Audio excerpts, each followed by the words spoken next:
दोस्तों, आज की कहानी परिवार और प्यार के बीच की कशमकश की है, जिसके किरदार हैं कृष्णा और सौम्या। चलिए कहानी शुरू करते हैं। एक गांव में एक बहुत ही समझदार और सुंदर लड़का रहता था, जिसका नाम कृष्णा था।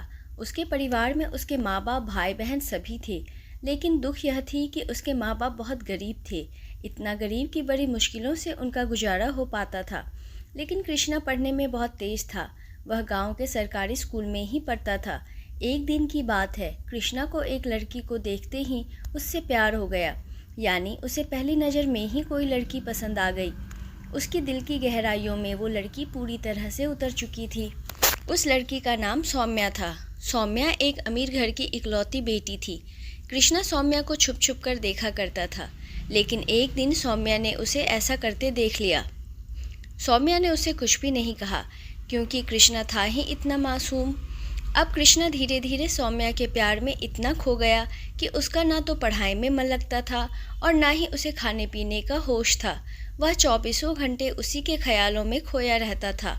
खैर, दिन तो जैसे तैसे उसका कट ही जाता था, मगर रात भर वह बिस्तर पर करवटें बदलता रहता कि कब सुबह हो और उसकी एक झलक दिखे।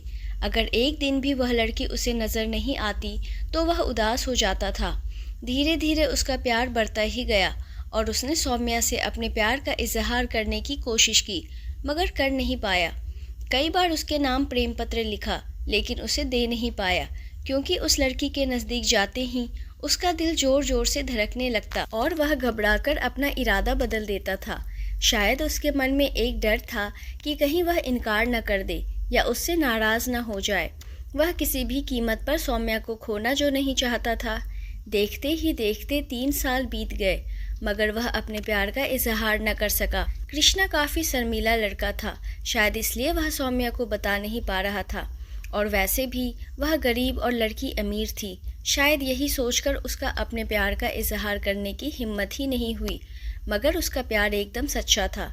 उसने कभी भी उस लड़की के बारे में गलत नहीं सोचा था। एक दिन सौम्या ने उसे रास्ते में ही रोक कर पूछा कि तुम्हारा नाम कृष्णा है? उसने कहा, हाँ। अच्छा, तुम मुझे हमेशा ही दूर दूर से क्यों देखते रहते हो? क्या तुम मुझसे कुछ कहना चाहते हो? इस बात से कृष्णा डर गया और बोलने में हड़बड़ाने लगा। तभी सौम्या बोली कि तुम बहुत अच्छे और समझदार लड़के हो।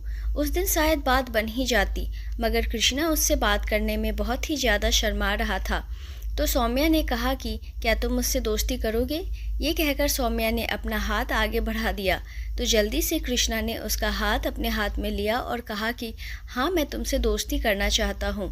सौम्या के चेहरे से लग रहा था कि वो कृष्णा से पूरी तरह इम्प्रेस हो चुकी थी। अब वो दोनों ही एक दोस्त की तरह मिलने लगे।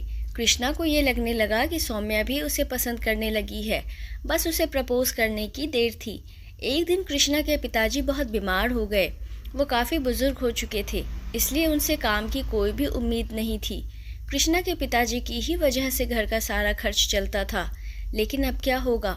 कृष्णा की 2 जवान बहन भी थी, जिनकी अब शादी भी करनी थी। कृष्णा के पिताजी उसे कहते हैं कि बेटा, अब शायद तुझे पढ़ाई छोड़नी होगी और शहर जाकर नौकरी करनी होगी। शहर में मेरा एक दोस्त व्यापारी है, मोहनलाल। वो तुझे अपने पास काम पर ज़रूर रख लेंगे। तू बस उसे मेरा नाम बता देना। मेरा नाम सुनते ही वो तुझे काम पर रख लेगा और तनख्वाह भी अच्छी देगा। परिवार को दुखी देखकर कृष्णा को शहर जाना ही पड़ा।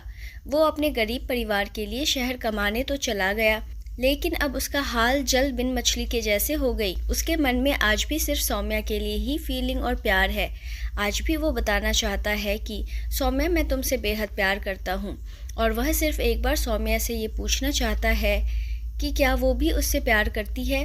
लेकिन कृष्णा ने तो प्यार और परिवार के फ़र्ज़ में परिवार को चुन लिया। लगभग 2 सालों बाद कृष्णा घर आता है। आते ही उसे किसी से पता चलता है कि सौम्या की शादी उसके पिता ने एक अच्छे घर में कर दी। उसका पति न केवल अच्छा कमाता है, बल्कि सौम्या को बहुत खुश भी रखता है। सौम्या भी कृष्णा को भूल अपनी ज़िंदगी में आगे बढ़ गई है। यह सब सुनकर कृष्णा को बहुत दुख हुआ। उसका प्यार अधूरा रह गया था। दोस्तों, कभी कभी ज़िंदगी में ऐसे मोड़ आते हैं जहां फ़र्ज़ की खातिर अपने प्यार को कुर्बान करना पड़ता है। ऐसे भाग्यवान कम ही होते हैं जिन्हें प्यार और परिवार दोनों नसीब होता है। आपको यह कहानी कैसी लगी हमें कमेंट कर ज़रूर बताएं। नई कहानी सुनने के लिए हमारे चैनल को सब्सक्राइब करना ना भूलें। मिलते हैं एक नई कहानी के साथ, तब तक धन्यवाद।